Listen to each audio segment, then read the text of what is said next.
Some of you may recognize the title of the message. Some of you may recognize it as a song title. I know all of you are big fans of Billy Ray Cyrus. Joke. Okay, that's all a few of you. Okay. Actually, it was the album title of his very first release, which of course had a lot of other songs on it that most people remember him for, other than the title song. Achy Breaky Heart. No, I won't go into karaoke on that. Trust me. Oh, no. But the idea in the song that was presented parallels the text that we're looking at today. And it parallels what we recognize on Wednesday in Veterans Day. Now, I'm not going to try to wrap both of those things completely together, but there are some strong parallels. All gave some gave all. You notice on the slideshow, most of us that were on the slideshow are still alive. Some, Rachel, Tony, probably look a lot closer to what they are today than the rest of us. The rest of us look quite a bit younger, 40, 45, 50 years ago. You know, for many of us, we put our name on that piece of paper when we entered the military, and we knew what might be asked of us. But we also knew more people that had come home than had not. So maybe deep down in the back of our mind, I know it was in my mind, I never thought that there was any question that I would return home. I went in right after we started withdrawing troops from Vietnam, so I didn't expect that I was going to see a whole lot of battle time. And I expected it at the end of the 4 years, or 6, or if I extended, that I would come home. But I gave a few years. There was a part of that I gave some. But I have friends, and we have members that were in this church that gave the ultimate sacrifice. Now, when I thought about that, I'm reading the text all during the week, and I'm beginning to try to formulate in my mind what I wanted to share this morning. And all of a sudden it dawned on me that Jesus was addressing the same issue with his disciples and with the leaders of the church at that time. There were some people that gave a little bit. Matter of fact, most of the people gave something. But there was one lady in particular that gave it all. And Jesus specifically called her out. But I want us to take a look at the text, and I want us to be able to understand what this all means. How can we so easily get caught up in one side and not the other? In the first part of the text, Jesus he explains to the disciples, beware of the teachers of religious law. They love to parade in flowing robes and have everyone bow down to them as they walk in the marketplaces. Now you know why I'm not wearing a robe with a soul today. I don't want you to make any parallels. Probably the reason why the jacket came off is I'm hot. But that's all right. But, it's just, there are some people that just are so impressed with their position. And it's not just clergy.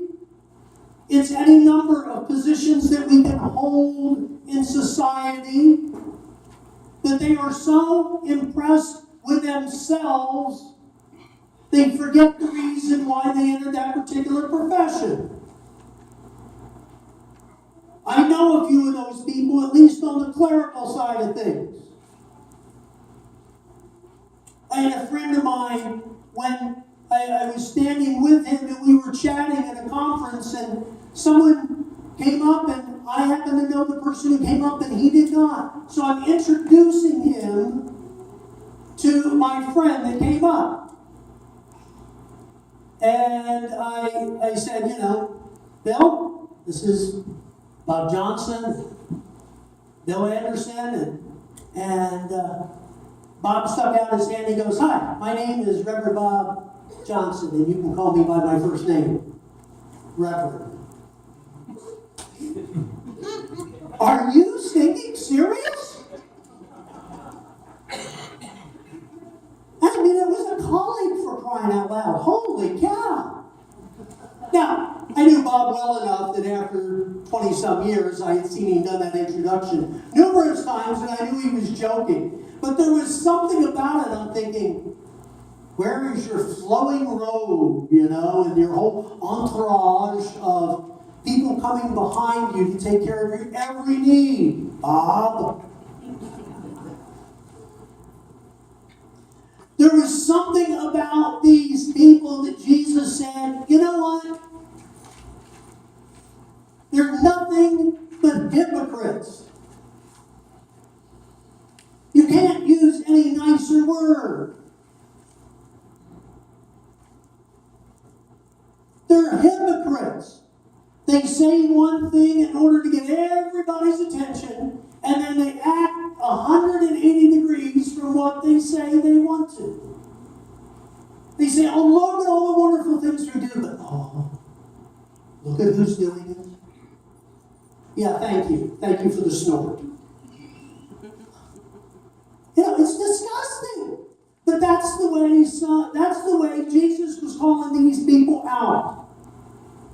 He says not only were they high, they thought they were high and mighty, but they did everything they could to cheat those who were low and needy. I heard somebody say it one time this way.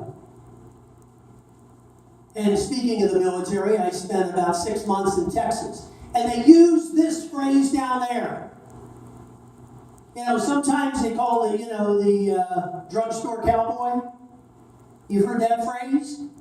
Some call them the Rexall Rangers, but most people don't know what a Rexall is anymore. Down in Texas, they put it this way: he's all hat, no cattle. That's it. Boy, they can dress up. They can wear the $250 Stetson. They can wear all the glitz and the glitter. And they wouldn't have the first clue on how to ride a horse. They're all show and no go. That's exactly what Jesus is calling these guys out. He's saying they are all hat and no cattle. And then Jesus takes it just a little bit different. And he says, let's go and let me give you a perfect example of what I'm talking about. Let's go in to the synagogue, and we're going to sit up by the offering plate. And I want you to watch as people come in. And a lot of times the leaders of the church would come in, come down to the offering plate, reach into their pockets or their coin holders, pull out their offering, and they would do this. Everybody, ooh, I am really impressed. Listen to all that money they dropped in there. And then you have a few that would come up and do this. And then you had a little old lady that would come up, and she would put just a couple coins. Not ceremoniously, just put a couple coins. Everything she had, she put in there. Yeah, you could say that all gave some. But this woman gave everything she had.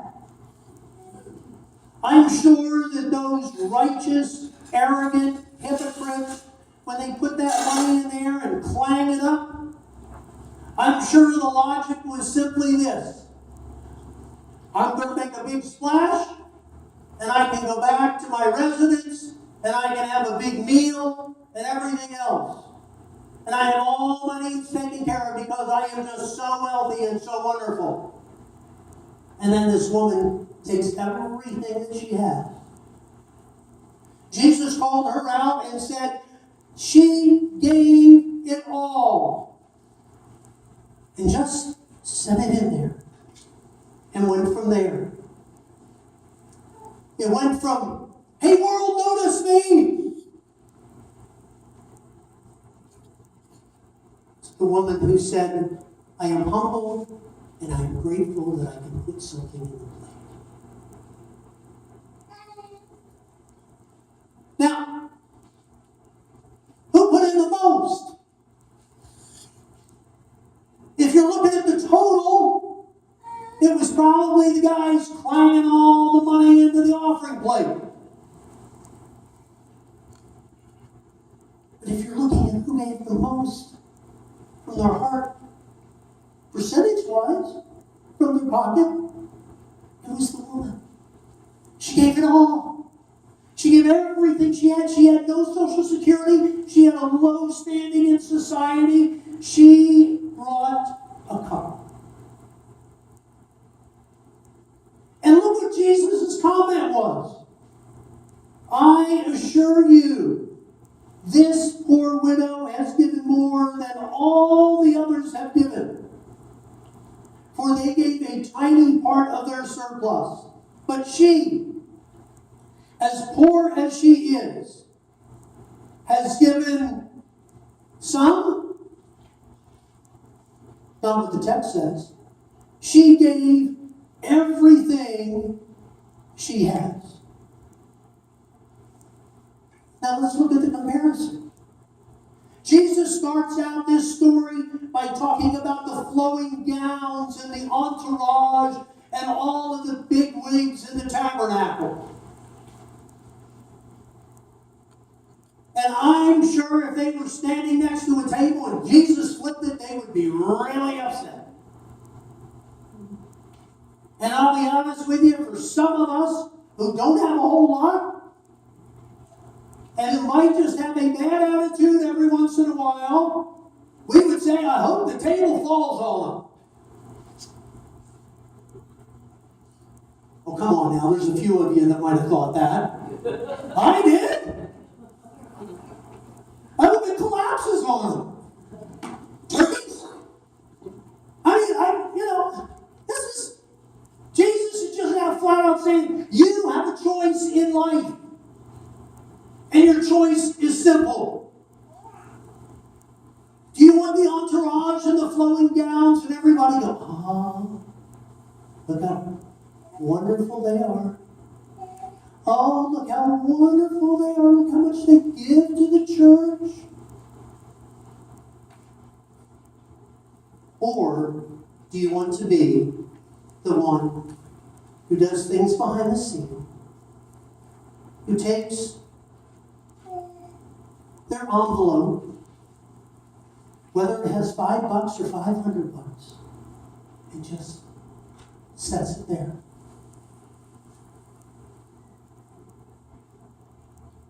Jesus says it's your call.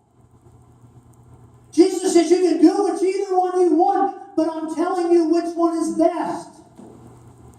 I'm telling you which one brings me the honor and the glory that I so richly deserve.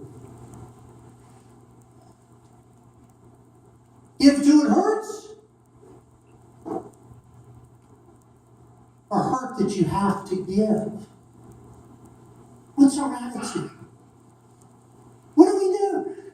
How do we respond to this? How do we respond to what God has given to us? And dare I have to remind any of us what God gave for us? It wasn't financial. precious thing he had and gave it for you and gave it for me. He didn't say, I'm going to wait to see how much you put in the plate and then I'll make my salvation available to you. He didn't do that. He said, I give it when you were still sinners. My son died for you. So all gave a little. Some gave a little bit more. But some gave until it hurt. Some gave all. It was out of gratefulness that this woman gave. And it should be out of gratefulness to God that we give. And it's not just there, but it's give our lives. Our lives ought to be filled with giving. Can I remind you what holiday is coming up in 2.5 weeks? I know my wedding anniversary. I remember that. Maybe you should keep your head out, brothers. But I got to remind myself. It's Thanksgiving. And trust me, the way we ought to look at this holiday is not as a one day a year, but we ought to look at this as Thanksgiving. We ought to be doing this 365 days a year, 24 hours a day, 7 days a week. This should be our lifestyle. To give. Not to sit there and hold back. Not to say, oh God, I already gave you 3 hours this week. What more do you want? When I was growing up, it was Sunday school, Sunday worship, Sunday night, and maybe if they could drag me out Wednesday night. And as a kid, I thought, God, what more do you want from me? Don't ever ask that question of God. Oh, my heavens, he'll answer you. This woman was not giving to the priest. She was not giving to the church. She was not giving for any reason other than the fact that she was living thankfully and she wanted to give something. Jesus said everything she had to God. Now, Jesus and the widow parallel each other. Pretty good in this story. Jesus could have come to earth. There's a couple times we see in Scripture where Jesus could have just called out an angel, called out a whole legion of angels. When he was tempted in the desert at the very beginning of his earthly ministry of proclamation of the good news of God's love, Satan came in and started tempting him, and he could have just said, enough is enough, and called the angels out to protect him. He could have given up on all those temptations. He could have just said, fine, I'll jump off the cliff. I don't care. I don't have to worry about it. Because the angels will catch me before I fall. Jesus said, no, I'm not going to do that because I'm sent for a purpose, and my purpose is not to give some of me. My purpose is to give all of me and all of what God wants for people. That's what Jesus chose to give. And in the life of Jesus, in the life of the widow, and I pray in the life of us, God will look at us and say,